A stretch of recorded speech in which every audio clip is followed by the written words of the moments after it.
I'm Remington Hernandez here at a place where it's always 1932, Wellington Farms, USA. I'm standing here with Howard Taylor, who is the general manager of Wellington Farms. How you doing today, Howard? Hey, I'm doing just fine. It's wonderful here. Could you go into explaining what exactly is Wellington Farms? Wellington Farm is a 60-acre living history museum dedicated to the preservation of life as it was lived in a rural Midwestern farming community during the Great Depression.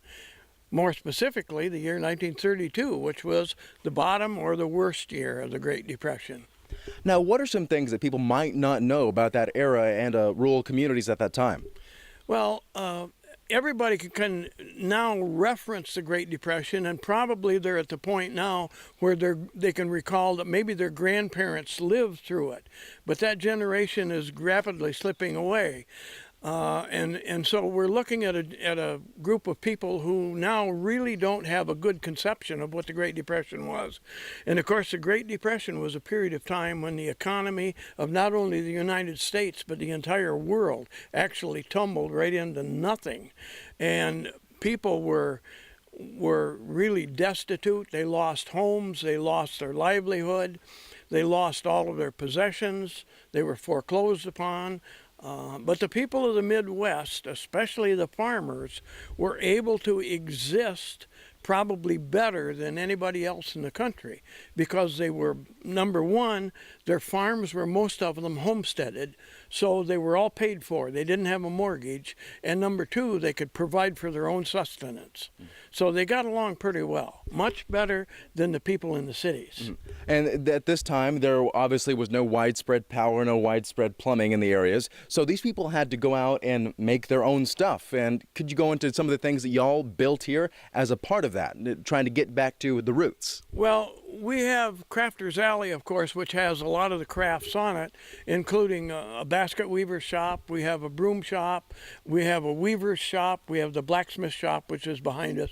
We have a carpenter shop. And then, of course, we have the sawmill. And the sawmill is one of the best historic pieces that we have on the farm, in the fact that that sawmill came to Grayling in 1870.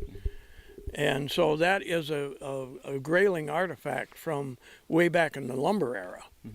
And a lot of these things are still able to use today, like the sawmill and like this tractor right here. How often do you fire up this tractor, and what is exactly this tractor? Well, this is a 1914 Advanced steam engine, and we fire it probably at least one weekend a month, and during the month of August we'll probably fire it almost every weekend.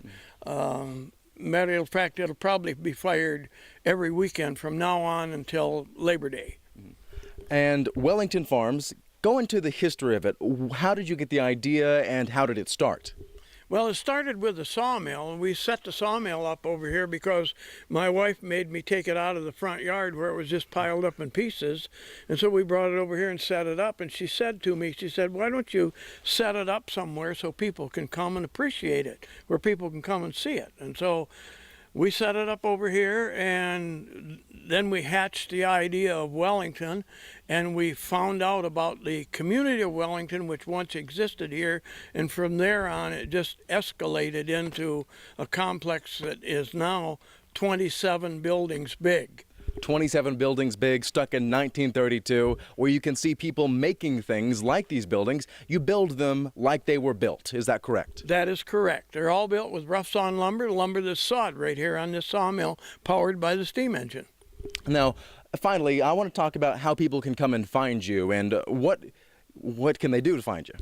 Well, they can go to our website, which is wellingtonfarmpark.org, or they can email me at welfar32@gmail.com, or we are also on the West Michigan, our tractor and engine show, which is coming up in August, is on the West Michigan website, and we're also on the Pure Michigan website. All right. And again, finally, what is your favorite part of Wellington Farms, if you want to go into that? My favorite part of Wellington Farms?